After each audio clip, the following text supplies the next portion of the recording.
នេះអរគុណព្រះយេស៊ូវសម្រាប់ថ្ងៃថ្មីចឹងថ្ងៃនេះយើងនឹងរៀនអំពីមេរៀនរបស់យើងនៅក្នុងសៀវភៅ Family and Friends 1នៅក្នុង Unit 8 Verse Grandma ចានៅក្នុងមេរៀនទី8របស់យើងតើលោកយាយនៅឯណាហើយថ្ងៃនេះអ្នកគ្រូលើកយកនៅក្នុង Lesson 1 Verse ចានៅក្នុងមេរៀនទី1របស់យើងហ្នឹងគឺតែនិយាយអំពីពាក្យមួយចំនួនចាពាក្យមួយចំនួននៅក្នុងផ្ទះនៅក្នុងផ្ទះរបស់យើងចាអញ្ចឹងមានពាក្យចំនួន5អញ្ចឹងមុនពេលអ្នកគ្រូអានក៏ដូចជាបកប្រែអ្នកគ្រូឲ្យបងប្អូនស្ដាប់ទាំងអស់គ្នាផងដែរ Listening 86. Listen and point. Kitchen. Living room. Dining room. Bedroom. Bathroom. Bathroom.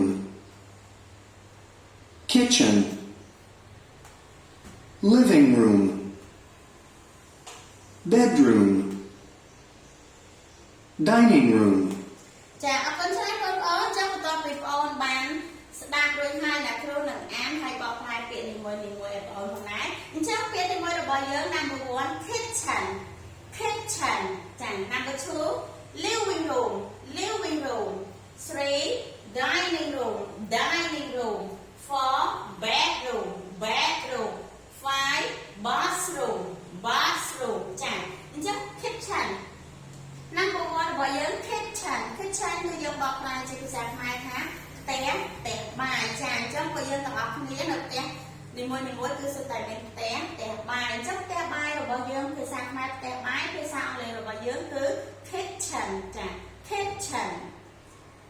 number 2 living room ចា living room យើងបកប្រែជាភាសាខ្មែរថាបន្ទប់ទទួលភ្ញៀវអញ្ចឹងយើងមានសាឡុងមានកៅអីមានអីហ្នឹងមានន័យថាពេលដែលភ្ញៀវមកលេងគឺយើងទៅជជែកគ្នាទៅយើងនិយាយគ្នាអំពីនេះពីនោះនៅក្នុងបន្ទប់ទទួលភ្ញៀវចាអញ្ចឹងភាសាអង់គ្លេសគឺ living room ចា3 dining room អញ្ចឹង dining room យើងមានន័យថាជាភាសាខ្មែររបស់យើងមានន័យថាបន្ទប់ទទួលទានអាហារឬក៏បន្ទប់ញ៉ាំបាយចាអញ្ចឹងគ្រួសារគេអ្នកដែលគាត់មានជីវភាពទូធាគឺគេមានផ្ទះបាយផ្សេងហើយគេមកញ៉ាំអាហារនៅបន្ទប់មួយផ្សេងមួយទៀតចាបងប្អូនធ្លាប់មើលរឿងចាស់រឿងអីហ្នឹងគឺកន្លែងចម្អិនអាហារផ្សេងហើយកន្លែងទទួលទានអាហារផ្សេងចាអញ្ចឹងភាសាអង់គ្លេសយើងគឺ dining room number 4 bedroom ចា bedroom គឺយើងបកប្រែជាភាសាខ្មែរថាបន្ទប់